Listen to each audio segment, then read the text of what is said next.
Bueno, ahora tenemos a la periodista y colaboradora de Radio Cimarrona, la radio que te acompaña, Rianny Méndez Félix. Buenas noches, Rianny. Estamos comentando el discurso del ciudadano presidente de la República, Danilo Medina Sánchez, esta noche dirigido a la nación. Buenas noches, preséntate a los amigos y las amigas oyentes. Buenas noches, es un placer acompañarles. Espero que todo el mundo esté escuchando desde la casa, ¿verdad? A menos que médico, periodista, trabaje en un supermercado o en algún servicio básico de los que necesitamos para vivir. Correcto, que no sea desde la cárcel, ¿verdad?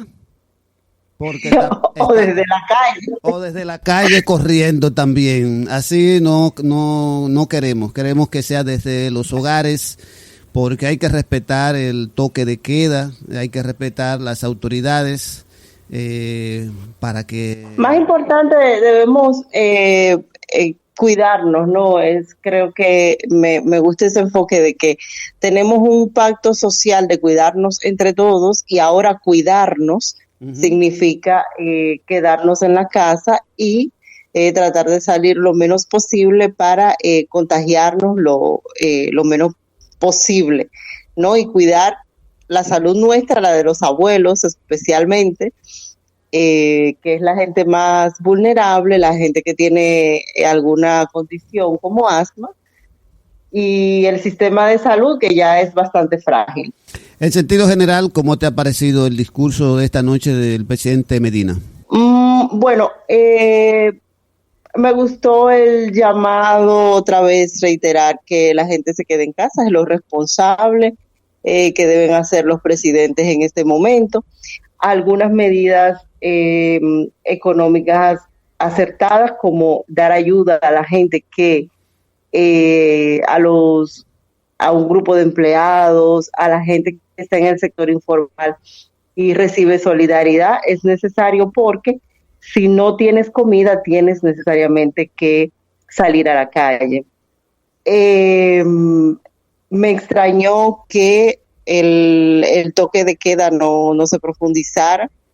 Pienso que incluso el colegio médico y diferentes especialistas están diciendo que se necesita, pasar más horas en la casa. También entiendo que en un país con una alta informalidad y de gente que tiene que salir a ganarse el peso el día a día, es complicada la situación, ¿no?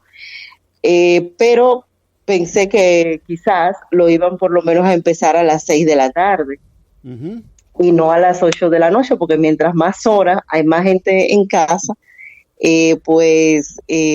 mejor es. Me parece también que hay medidas económicas que hay que profundizar y que hay que empujar un poco al sector privado también a que colabore más. Por ejemplo, yo pienso en el sector turismo. Oye, pero al sector turismo se le han dado todas las exenciones en 40 años. Es correcto.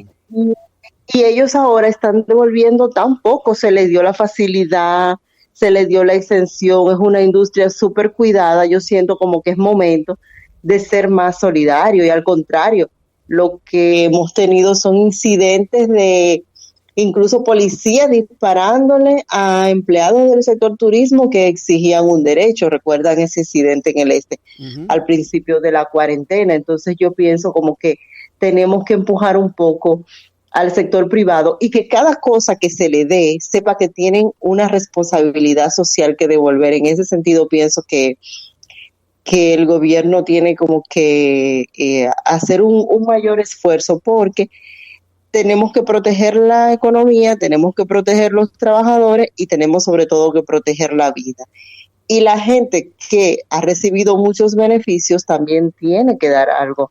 El sacrificio no debe caer sobre la clase trabajadora en este momento. Entonces, siento que por ahí hay que pensar cómo se puede empujar más, con sobriedad, sin populismo, buscando a los economistas calificados, pero tienen que devolver más, porque esta crisis va a ser difícil de sobrellevar. Tenemos que estar lúcidos para hacerlo y hay que demandar más. También me quedé pensando otro tema, del control de precios y la gente que está especulando. Se está especulando incluso con un medicamento muy delicado que usa la gente que tiene lupus bajo indicación médica y que también el país usa para malaria, un país donde hay malaria endémica. Entonces, ese medicamento no aparece porque ya hay gente que quiere especular con él. Entonces también me parece que ahí hacen falta unas medidas, tanto para proteger a los enfermos que tenemos y por si se presenta, imagínate, un aumento en la malaria o cualquier eventualidad, como por si en verdad el medicamento pudiera ser útil en el futuro para el tratamiento de COVID, que no se convierta en un tema de especulación y para hacer gente rica. Me parece que ahí también hay que tener un control. Sobre todo porque estamos en el trópico y estas enfermedades conviven con nosotros. Especular con medicamentos dentro de eso es un crimen. Y coincido contigo en el hecho de que no se haya hablado de esos medicamentos y de otros medicamentos que sabemos el control que se va a comenzar a especular. De hecho ya se está especulando con los alimentos, y eso también las autoridades tendrán que enfrentar la situación. Coincido contigo con el tema de más horas del toque de queda. Yo creo que la gran expectativa que reinaba con el discurso era que íbamos a tener las 24 horas, tomando en cuenta que nos estamos acercando al pico, como le llaman los expertos. Bueno, ahí yo entiendo también para el virus. Me parece que se continúa protegiendo al sector privado de no tener el toque de queda a las 24 horas. Aunque será, lo que pasa es que indefectible cuando siga avanzando el virus. Pero lo que pasa mira, ahí yo no estoy tan segura porque sí, por supuesto, lo más importante es salvar vidas, pero aún con toda la ayuda económica, un país donde tiene prácticamente más informalidad que formalidad, pedir toque de queda 24 horas, ¿cómo mucha gente va a sobrevivir? Me imagino que es una medida difícil de tomar y difícil de asumir en la práctica para la gente. Ahora que yo me estoy quedando en la casa, todos los días en la mañana pasan 2 fruteros, la gente le compra. Ok, pero te voy a decir una cosa, si esa gente no vende el guineo, no come. Entonces, estamos en una situación difícil. Yo sí lo que esperaba era que se redujeran las horas. O sea, que el frutero pueda vender hasta las 5. No entiendo por qué tiene que ser hasta las 8. A las 8 no hay vendedores ambulantes. O tampoco hay gente que le compre con el toque de queda. No entiendo entonces por qué el toque de queda tiene que empezar a las 8 de la noche. Puede empezar a las 5 de la tarde, pero entiendo la dificultad de hacerlo 24 horas, porque en verdad con esas medidas económicas que se tomaron de protección, sé que todavía no alcanza. Uh-huh. Señores, este es uno de los países que ha sido más eficiente en aprovechar su crecimiento para generar igualdad. Así salen los análisis de la CEPAL. Entonces, hemos crecido, pero no se ha generado una base social, no. Una base productiva de empleos de calidad, y eso es lo que estamos viendo ahora. ¿Cómo vamos a sobrevivir con toda esa informalidad? Y me parece que es complicado. O sea, en ese sentido yo entiendo que no se diera el toque de queda 24 horas. Lo que no entiendo es por qué tiene que ser a las 8 de la noche y no a las 5 de la tarde, por ejemplo. Uh-huh. Eso es lo que se me hace difícil entender. Y mi otra preocupación la cubrió un poco con el tema de las pruebas. Eso algunos expertos lo estaban alertando, ¿no? De que sí que se necesita hacer más pruebas, hay que evitar, y en ese sentido hay que preguntarle al ministro de Salud, que por supuesto es quien puede manejar este nivel de detalle. Hay que seguirle insistiendo en cómo es el tema de las pruebas que hacen los laboratorios para que no haya, digamos, ningún chance para la especulación y ningún chance para que se quieran sacar ventajas excesivas de ello, más que la ganancia normal de los laboratorios, porque estamos en una situación extrema. Entonces me preocupa eso, ¿no? Me preocupa el tema del sector privado y las pruebas. Aunque entiendo, por otro lado, que el Laboratorio Nacional no tenía la capacidad. ¿Ves el problema de que no se invirtiera en salud? Ahora mismo no tengo a mano el cuadro que dice cuánto invierten en salud y cuántas camas hay por países. La cosa es que República Dominicana no está, por supuesto, entre los mejores países. Si tuviéramos un laboratorio nacional con capacidad de asumir las pruebas, no estuviéramos ahora con este problema de esperar a los laboratorios privados, que las ARS no las quieren cubrir, que ese es otro tema importante. Las ARS no quieren cubrir la prueba. Y yo estaba pensando, yo debería pagar mi seguro ahora, porque Ahí, yo me he pasado toda la vida pagando un seguro médico. Sí, es correcto lo que tú señalas. Ahí el Estado ha mostrado cierta debilidad en estos momentos. Claro, entonces creo que el Estado tendrá necesariamente que reclamarle a estas empresas que están manejando parte del tema de la salud. Demasiado guantes de seda con las ARS cuando la clase trabajadora está cargando tan pesado. Por ejemplo, yo he sido trabajadora independiente, trabajadora formal, me han pagado seguro, lo he pagado yo de mi trabajo como consultora, y yo pienso, todos estos años yo siempre he pagado seguro de algún modo, seguro privado, y ahora cuando más lo necesito, porque básicamente yo he sido una persona muy sana, cuando podría necesitarlo, no lo puedo usar. Yo estaba pensando ahorita, yo debería pagar el seguro o suspender eso, porque total, si como quiera voy a terminar en el hospital, a que ese dinero yo lo que debería es guardarlo. No lo suspenda, que no te siga pasando por la cabeza este asunto, porque probablemente lo siga necesitando. Rianni, en términos periodísticos, y aquí vamos a ponernos el uniforme de periodista, ¿verdad? Tú y yo. Vi al presidente de la República un poco demacrado. Físicamente se le veía agotado. El lenguaje no verbal. El lenguaje no verbal del presidente de la República y cierto nerviosismo en este discurso. ¿Qué te dice ese ser humano que está anunciando este paquete de medidas y que está gobernando en un momento muy, pero muy difícil para la nación? Bueno, me dice que está agobiado, y esa es que está agobiado y que es normal. De hecho, yo estaba revisando discursos de diferentes líderes, no tanto ministros de salud, de la misma OPS, presidentes, por otro tipo de trabajo, y entonces me noté que todo el mundo lucía en general sobrepasado, y es normal porque es una situación que nos ha sobrepasado. Y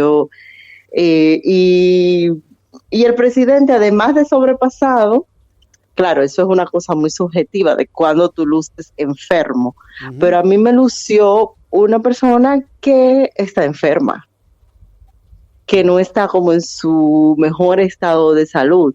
A veces el cansancio también te hace lucir enfermo. El ministro de Salud Pública dijo, ahora si mal no recuerdo, que no había sido necesario hacerse la prueba, que no presentaba síntomas, y yo me quedé, posiblemente no tiene COVID, pero los periodistas, como es virtual, se dificulta. Y entonces como que no le dio chance a insistir en que si el presidente tenía algo.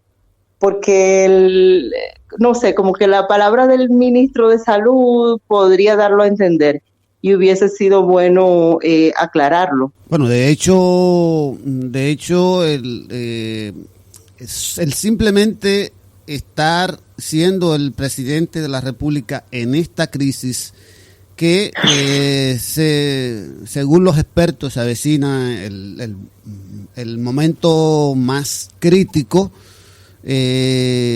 toda esa situación, todo ese peso que tiene sobre la nación, todo lo que pueda ocurrir, lo que se avecina que pueda ocurrir, puede llevar al presidente a estar en esa situación, y que no necesariamente sea una enfermedad física, puede ser una enfermedad de carácter, digamos, de estar un poquito abatido. Imagino que está agobiado como estamos todos agobiados, porque todo el mundo está preocupado por su propia salud, por su familia, pero además él tiene que estar agobiado por el país, supongo, y por su propio liderazgo también. Es un presidente que se va y que en buena medida posiblemente también será evaluado por el manejo de esta crisis. Es normal, le va a pasar a todos los presidentes que lidiar con eso. O sea, esta crisis va a, cuando evaluemos a los presidentes en su conjunto, después que todo pase y que todos terminen sus periodos, vamos quizás a decir, ya, este fue el que llevó al país a la situación X, este el que la llevó a la situación Y, este fue el que colapsó el sistema, y la historia tiene esas cosas. Me imagino que en general la gente que ocupa posiciones de poder tiene esas preocupaciones, ¿verdad?, sobre su propio legado. Correcto. Bueno, esta noche hemos evaluado el discurso del ciudadano presidente de la República, Danilo Medina Sánchez, a la nación, en medio de esta crisis por el COVID-19. ¿Qué nos espera, Rianni, para los próximos días? Tú, en términos periodísticos, acuciosa. Más medidas, vamos a tener que seguir anunciando más medidas, posiblemente más restricciones de horario, de tránsito, más medidas económicas, porque obviamente con las que tenemos todavía no podemos pasar la crisis, y estamos también en un momento de crisis global. O sea que es un equilibrio complicado para el país y para América Latina en general, y que también Europa está en crisis. Coinciden muchas cosas a la vez. Las remesas, un país que vive de las remesas en buena medida y del turismo, es una economía muy frágil, y ahora tú vas a tener pocas remesas porque estos países están en crisis y nuestra diáspora va a entrar en crisis, y obviamente no se puede tener turismo en esas circunstancias. Entonces vamos a tener que ver qué medidas económicas se siguen tomando, y en medio de la crisis, yo tengo la esperanza de que esto empiece a mejorar, al menos en un mes o 2 meses, cuando todo pase. Tenemos que empezar a pensar en el modelo que tenemos, y en valorar más la producción nacional, que es la que nos está salvando. Porque yo tengo víveres, tengo arroz que se produce aquí, eso es importante.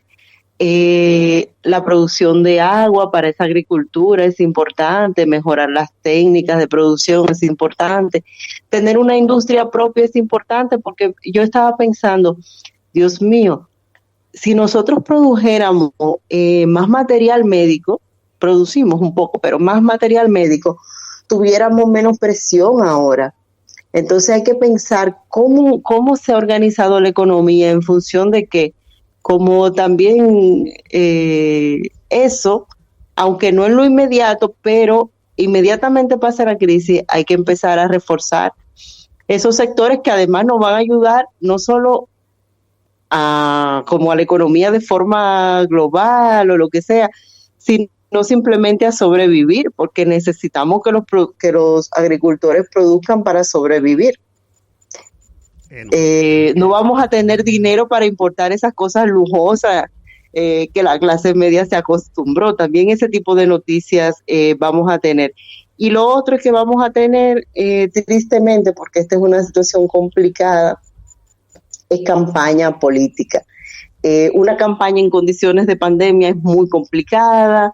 El tema de las elecciones, que el ministro de Salud dice que sí, pero bueno, que se pueden celebrar en la fecha y que no hay que posponer, o que todavía no podemos saberlo. Me parece a mí que esas son como las noticias, ¿no? Las elecciones, la economía y la salud es lo que, bueno, lo prioritario, ¿no? Y las cosas que puedan preservar nuestra vida. Y aprovechando esto, comprar lo local, por favor. Si la industria dominicana va a entrar en crisis, las cosas locales que podamos comprar, hay que comprarla, hay que comprar. Me parece que eso sería un acto muy solidario de la clase media alta, que todavía puede comprar muchas cosas importadas, darle más apoyo a lo local. Yo digo que la primera medida económica empieza, la medida de tu ideología política empieza por tu bolsillo. Cómo tú gastas tu dinero es lo que dice las ideas en las que tú crees, en buena medida. Bueno, un tema que se quedó, yo pienso que el presidente de la República en su próximo discurso, y nosotros aquí lo estaremos comentando, va a ser el tema de los fondos de pensiones, que mucha gente, algunos economistas pensaban que se iban a tocar algunos de estos fondos que están en los bancos y que los bancos están haciéndose multimillonarios con ellos, pero no fue tocado por el presidente de la República. Nos imaginamos que si se aprieta la crisis del COVID y no hay muchos, no hay muchos fondos que se dispongan para seguir apoyando a los sectores más empobrecidos, nos imaginamos que esos fondos serán utilizados. Me imagino que sí, pero bueno, hay que esperar, yo no tengo una opinión muy clara sobre ese tema. Necesito leer más economistas de diferentes tendencias para ver las grietas, los baches, los peligros. Ahora te voy a decir algo, lo más importante es la vida. A nivel personal, por ejemplo, yo le decía a una amiga, mira, si hay que entregarle la casa al banco, se le entrega, porque vamos a seguir vivos, no nos vamos a sofocar con eso. Entonces, así mismo, a nivel colectivo, yo prefiero que hayan otras medidas, sobre todo con los vamos bancos, a ver, pero que si se llega, claro, pero que si se llega a una situación extrema, para sobrevivir hay que sacar el dinero de donde sea. Lo primero es la vida, después vamos a arreglar la economía, pero la vida es lo primero. Ahora, pienso que todavía estamos en un momento en el que lo podemos discutir, podemos ver lo que piensan los economistas, leer con cuidado y rigor los análisis que se hacen, y estoy yendo incluso contra mi propia inclinación al decir esto, porque tú sabes que las AFP creo que a la mayoría de los trabajadores no nos caen muy bien, pero por razones obvias, pero también pienso en la racionalidad de las cosas, y que hay que pensar y ver, y pienso que todavía hay un margen. Pienso que lo que hay que enfatizar ahora es la responsabilidad de ese sector privado al que se le han dado tantas exenciones de impuestos en los últimos 20 años. La zona franca, el turismo, pero ¿qué más? Se le dio todo. Y ahora ellos no van a dar nada. Vamos a empezar por ahí y vamos a tener entonces la discusión más reflexiva de las AFP. Creo que eso sería interesante discutirlo con economistas para tener un debate sopesado.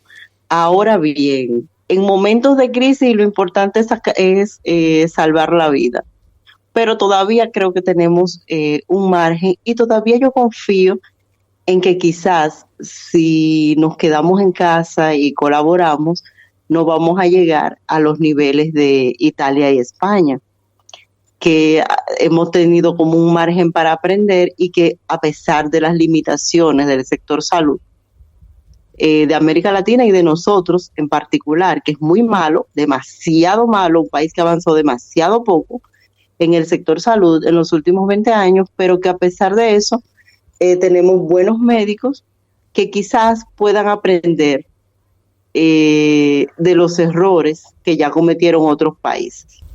Pues bueno, gracias a Nelson Figueroa, abogado, y a Rianny Méndez Félix por este diálogo que hemos tenido esta noche comentando el discurso del presidente de la República, Danilo Medina, en medio de esta crisis. Decir que en el día de hoy Radio Cimarrona ha estrenado algunas plataformas para poder tener estos diálogos directos con especialistas, con gente que muy buena idea, que puede tener opiniones, otras palabras, otras voces, y desde acá, desde Radio Cimarrona, pues ahora podemos incluso tener hasta 2 o 3 personas utilizando la red social WhatsApp y también vía telefónica con teléfonos fijos o utilizando sencillamente el celular. Es algo que estábamos intentando hacer, así que ya podemos transmitir directo vía WhatsApp, también vía Skype, también lo estamos utilizando estas redes para poder llevar una mejor comunicación y mantenernos comunicados con la población. Que te quería comentar antes de despedirnos el tema de las noticias falsas, que por favor no crean todo lo que se dice en WhatsApp, hay muchas tonterías. Ese mismo tema con los medicamentos con los que se está especulando, mucha gente me dicen que ha empezado a tomarlo de forma preventiva, algo que puede dañar su salud. Y también a cada rato veo en WhatsApp noticias falsas de que Leonel dijo, Abinader dijo, Danilo dijo, y luego resulta todo falso. Que por favor vamos a las fuentes oficiales, la OMS, el Ministerio de Salud Pública y los medios, digamos, convencionales, ¿no? Que las notas de WhatsApp no son seguras.